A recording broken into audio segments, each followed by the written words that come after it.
সবাইকে স্বাগত জানাচ্ছি। আমি ফিরোজ তোহা। শুরুতেই সংবাদ শিরোনাম জানিয়ে দেব এই মুহূর্তে হাতে পাওয়া সর্বশেষ গুরুত্বপূর্ণ আপডেট বাংলা সংবাদ। শুরুতেই থাকছে নির্বাচন নিয়ে কী সিদ্ধান্ত হলো জানালেন উপদেষ্টা রেজওয়ানা। সংলাপের মাধ্যমে রাজনৈতিক ঐক্য গড়ে সংস্কার বিষয়ে সুনির্দিষ্ট সংশোধনী এনে এরপরই সরকার নির্বাচনের কথা ভাববে বলে জানিয়েছেন অন্তর্বর্তী সরকারের উপদেষ্টা রেজওয়ানা হাসান। তিনি বলেন, সংস্কারের জন্য সরকার যে 6টি কমিশন গঠন করেছে সেগুলো 3 মাসের মধ্যে প্রতিবেদন দিতে পারবে বলে আশা করেছেন তিনি। এরপরই সংলাপে যাবেন। সংলাপের মাধ্যমে রাজনৈতিক মতৈক্য গড়ে সংস্কারের বিষয়ে সুনির্দিষ্ট অঙ্গীকার, কোনো ক্ষেত্রে সংশোধনী এনে তারপরে নির্বাচনের কথা ভাবছি। এবারে জানাবো 26,000 কোটি টাকা মানি লন্ডারিং করেছেন ডক্টর ইউনূস, অভিযোগ শেখ হাসিনার। শেখ হাসিনা আরও বলেন, মানুষকে জানতে হবে অলিম্পিকের মশাল ধরতে কত টাকা সে ডোনেশন দিয়েছে। ওদের ডোনেশন লিস্ট খুঁজলেই সেটি নাকি পাওয়া যাবে। ক্লিন্টন ফাউন্ডেশনে কত টাকা ডোনেশন দিচ্ছে সেটাও ওদের লিস্ট খুঁজলে পাওয়া যাবে। মহাচোর বৈশাখ কত কথা শোনাচ্ছে। গরিবের রক্তচোষা টাকা নিয়ে বড়লোক হয়েছে সুদখোর একটা। এভাবেই অন্তর্বর্তী সরকারের প্রধান উপদেষ্টার সম্পর্কে কথা বলেন বাংলাদেশ থেকে বিতাড়িত পালিয়ে যাওয়া প্রধানমন্ত্রী শেখ হাসিনা। জানাবো, খুলনায় চাঁদাবাজির অভিযোগে বিএনপির 4 নেতাকে শোকজ। খুলনায় চাঁদা দাবির সুনির্দিষ্ট অভিযোগে বিএনপির 4 নেতাকে কারণ দর্শানো নোটিশ দেওয়া হয়েছে। বৃহস্পতিবার খুলনা জেলা বিভাগের আহ্বায়ক আমির এজাজ খান এবং সদস্য সচিব এস এম মনিরুল হাসান বাপ্পি যৌথ স্বাক্ষরে তাদের শোকজ নোটিশ দিয়েছেন। এদিকে ফ্যাসিবাদদের দোসরদের পরিকল্পিতভাবে প্রশাসনে প্রতিস্থাপন করা হচ্ছে। বাংলাদেশ জামায়াতে ইসলামীর কেন্দ্রীয় নির্বাহী পরিষদ সদস্য ও ঢাকা মহানগরী দক্ষিণের আমির মোহাম্মদ নুরুল ইসলাম বুলবুল বলেছেন, আওয়ামী অপশক্তি দোসরদের পরিকল্পিতভাবে সরকারের প্রশাসন সহ বিভিন্ন সাংবিধানিক প্রতিষ্ঠানে প্রতিস্থাপন করা হচ্ছে। তাদের এক বিভাগ থেকে আরেক বিভাগে, এক মন্ত্রণালয় থেকে অন্য মন্ত্রণালয় স্থানান্তর করা হচ্ছে, যার মাধ্যমে ফ্যাসিবাদের দোসররা বাংলাদেশের রন্ধ্রে রন্ধ্রে প্রবেশ করছে। জানিয়ে দেব, সীমান্তে বিএসএফের গুলিতে বাংলাদেশি নাগরিক নিহত হবার ঘটনায় কড়া প্রতিবাদ জানিয়েছে বিজিবি। বাংলাদেশ ভারত সীমান্তে বাংলাবান্ধা, ফুলবাড়ী এবং আইসিপিতে বিজিপি রংপুর রিজিয়ন এবং বিএসএফ বেঙ্গল ফ্রন্টিয়ারের মধ্যে অনুষ্ঠিত সৌজন্য বৈঠকে এই প্রতিবাদ জানানো হয়েছে। এবং সর্বশেষ জানাবো, বাংলাদেশ ভারত সিরিজে হামলার হুমকি, জয় শাহর সঙ্গে কথা বলেছেন বিবিসির সভাপতি। আগামী 19 সেপ্টেম্বর শুরু হবে বাংলাদেশ ভারত দ্বিপাক্ষিক সিরিজের প্রথম টেস্ট। সিরিজে 2টি টেস্ট ছাড়াও 3টি টি-20 ম্যাচ খেলবে দুদল। তবে সিরিজ শুরুর আগেই হিন্দু মহাসভা নামে একটি ধর্মীয় সংগঠন একাধিকবার হামলার হুমকি দিয়েছে। এতক্ষণ শিরোনাম শুনছিলেন, এবার বিস্তারিত। প্রিয় দর্শক, আপনি যদি এই চ্যানেলে নতুন হয়ে থাকেন, ভিডিওটি দেখতে দেখতে চ্যানেলটি সাবস্ক্রাইব করে আমাদের সঙ্গেই থাকুন। আর এই ভিডিও সম্পর্কে আপনি আপনার মূল্যবান মতামতটি কমেন্ট বক্সে জানিয়ে দিন। আর হ্যাঁ প্রিয় দর্শক, জানিয়ে দিন ভিডিওটি কোথা থেকে দেখছেন। নির্বাচন নিয়ে কী সিদ্ধান্ত হলো জানালেন উপদেষ্টা রেজওয়ানা। সংলাপের মাধ্যমে রাজনৈতিক ঐক্য গড়ে সংস্কারের বিষয়ে সুনির্দিষ্ট সংশোধনী এনে এরপরই সরকার নির্বাচনের কথা ভাববে বলে জানিয়েছেন অন্তর্বর্তী সরকারের উপদেষ্টা সৈয়দা রেজওয়ানা হাসান। তিনি বলেন, সংস্কারের জন্য সরকার যে 6টি কমিশন গঠন করেছেন সেগুলো 3 মাসের মধ্যে প্রতিবেদন দিতে পারবে বলে আশা করছি।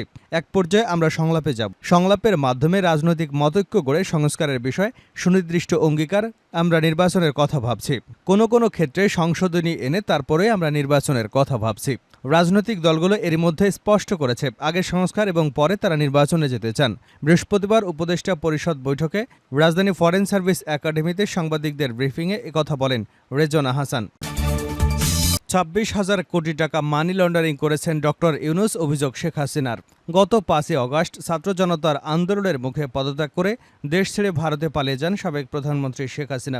এরপর থেকে শেখ হাসিনার সঙ্গে অনেকেরই কথোপকথনের অডিও ফাঁস হচ্ছে।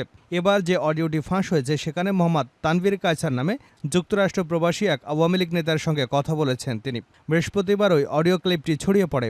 অডিওতে অন্তর্বর্তী সরকারের প্রধান উপদেষ্টা ডক্টর মোহাম্মদ ইউনূসের নিন্দা করতে শোনা যায় শেখ হাসিনাকে। তিনি অভিযোগ করেন, ডক্টর ইউনূস বিদেশে 26,000 কোটি টাকা পাচার করেছে। এছাড়া কথা বলেছেন রূপপুর থেকে $500 কোটি আত্মসাৎ ইস্যুতে। শেখ হাসিনা জানিয়েছেন তিনি বাংলাদেশের কাছাকাছি আছেন, যে কোনো সময় দেশে চলে আসতে পারেন।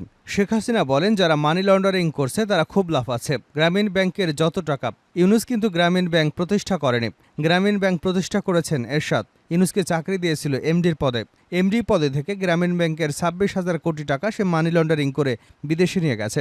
26,000 কোটি টাকা, যা দিয়ে বিদেশে সে সোশ্যাল বিজনেস করছে, অমুক তমুক যত বিজনেস। তিনি আরও বলেন, মানুষকে জানতে হবে অলিম্পিকের মশাল ধরতে কত টাকা সে ডোনেশন দিয়েছে। ওদের ডোনেশন লিস্ট খুঁজলেই পাওয়া যাবে। ক্লিনটন ফাউন্ডেশন কত টাকা ডোনেশন দিচ্ছে নোবেলের আগে সেটা ওদের লিস্ট খুঁজলে পাওয়া যাবে। মহাচোর বৈশাখ কত কথা শোনাচ্ছে, গরিবের রক্তচোষা টাকা নিয়ে বড়লোক হয়েছে সুদখোর একটা। খুলনায় চাঁদাবাজির অভিযোগে বিএনপির 4 নেতাকে শোকজ। খুলনায় চাঁদাবাজির সুনির্দিষ্ট অভিযোগে বিএনপির 4 নেতাকে কারণ দর্শানো নোটিশ দেওয়া হয়েছে। বৃহস্পতিবার খুলনা জেলা বিএনপির আহ্বায়ক আমিস এজাজ খান এবং সদস্য সচিব এস.এম. মনিরুল হাসান বাপ্পিকে যৌথ স্বাক্ষরে তাদের শোকজ নোটিশ দেওয়া হয়। এতে বলা হয়েছে, অভিযুক্তরা শেখ হাসান আল মামুন নামের জনৈক ব্যক্তিকে মারধর করে মুক্তিপণ হিসেবে 13 লাখ টাকা চাঁদা দাবি করে। 2 লাখ টাকা সোনালী ব্যাংকের মাধ্যমে এবং বাকি 11 লাখ টাকার জন্য চাপ প্রয়োগ অব্যাহত রাখে। বিষয়টি হাসান আল মামুন খুলনা জেলা বিএনপির আহ্বায়ক ও সদস্য সচিব বরাবর লিখিত অভিযোগ করেন। এটি সুস্পষ্টভাবে দলীয় শৃঙ্খলা পরিপন্থী কর্মকাণ্ড, কেন তাদের বিরুদ্ধে সাংগঠনিক ব্যবস্থা গ্রহণ করা হবে না মর্মে 3 দিনের ভেতরে লিখিতভাবে জবাব দিতে নির্দেশনা দেওয়া হয়েছে। ফ্যাসিবাদের দোসরদের পরিকল্পিতভাবে প্রশাসনে প্রতিস্থাপন করা হচ্ছে। বাংলাদেশ জামায়াত ইসলামীর কেন্দ্রীয় নির্বাহী পরিষদ সদস্য ও ঢাকা মহানগরী দক্ষিণের আমির মোহাম্মদ নুরুল ইসলাম বুলবুল বলেছেন, আওয়ামী অপশক্তি দোসরদের পরিকল্পিতভাবে সরকারের প্রশাসন সহ বিভিন্ন সাংবিধানিক প্রতিষ্ঠানে প্রতিস্থাপন করা হচ্ছে। তাদের এক বিভাগ থেকে আরেক বিভাগে, এক মন্ত্রণালয় থেকে অন্য মন্ত্রণালয়ে স্থানান্তর করা হচ্ছে, যার মাধ্যমে ফ্যাসিবাদের দোসররা বাংলাদেশের রন্ধ্রে রন্ধ্রে প্রবেশ করেছে। বৃহস্পতিবার বিকেলে রাজধানীর হাতিরপুলের চায়না কিচেন চাইনিজ রেস্টুরেন্টে বাংলাদেশ জামায়াতে ইসলামী ঢাকা মহানগরীর দক্ষিণ নিউ মার্কেট থানা উদ্যোগে আয়োজিত কর্মী সম্মেলন 2024-এ বৈষম্য বিরোধী ছাত্র জনতার আন্দোলনে শহীদ পরিবারের সদস্যদের আর্থিক অনুদান প্রদান অনুষ্ঠানে প্রধান অতিথির বক্তব্যে এসব কথা বলেন তিনি। নুরুল ইসলাম বুলবুল বলেন, ছাত্র জনতার অভ্যুত্থানের যে অর্জন, সেই অর্জনকে নস্যাৎ করে দেবার অপচেষ্টা চালানো হচ্ছে। ছাত্র জনতার অভ্যুত্থানের ফসলেই অন্তর্বর্তীকালীন সরকারকে এ ব্যাপারে সতর্ক ও সজাগ থাকতে হবে। ফ্যাসিবাদ ও তাদের দোসরদের আর কোনো চক্রান্ত এদেশের জনগণ সফল হতে দেবে না। ঢাকা মহানগরীর দক্ষিণের মজলিসের শুরা সদস্য ও নিউ মার্কেট থানা আমির মৌলানা মহিবুল হক ফরিদের সভাপতিত্বে এবং থানা সেক্রেটারি মোহাম্মদ গোলাম পরোয়ারের সঞ্চালনায় উক্ত কর্মী সম্মেলনে বিশেষ অতিথির বক্তব্য রাখেন মহানগরী কর্মী পরিষদ সদস্য ধানমন্ডি নিউ মার্কেট জোন পরিচালক প্রকৌশলী শেখ আলামিন। নুরুল ইসলাম বুলবুল বলেন, হাজারো শহীদদের রক্তের বিনিময়ে এদেশের মানুষ নতুন বাংলাদেশ পেয়েছে। অন্তর্বর্তী সরকারের কার্যক্রমের দিকে সেই জনতা তাকিয়ে আছে। যদি আপনারা ব্যর্থ হন তবে বাংলাদেশ ব্যর্থ হবে। ফ্যাসিবাদের দোসর বা অন্য কোনো ষড়যন্ত্রকারীদের যদি আপনারা কোনো সুযোগ করে দেন, তার পরিণতি শুধু 18 কোটি মানুষ ভোগ করবে না, বরং আপনাদেরও ভোগ করতে হবে। বাংলাদেশ জামায়াতে ইসলামী সৎ এবং যোগ্য নেতৃত্বের মাধ্যমে একটি সুখী সমৃদ্ধ দেশ গড়ে তুলতে চায়, একটি কল্যাণ রাষ্ট্র গড়ে তুলতে চায়, যাতে 18 কোটি মানুষ মাথা উঁচু করে দাঁড়াতে পারে।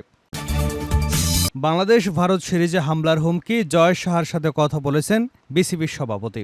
আগামী 19 সেপ্টেম্বর শুরু হবে বাংলাদেশ ভারত দ্বিপাক্ষিক সিরিজের প্রথম টেস্ট। সিরিজে 2টি টেস্ট ছাড়াও 3টি টি-20 ম্যাচ খেলবে 2 দল। তবে সিরিজ শুরু হবার আগেই হিন্দু মহাসভা নামের একটি ধর্মীয় সংগঠন থেকে একাধিকবার হামলার হুমকি দেওয়া হয়।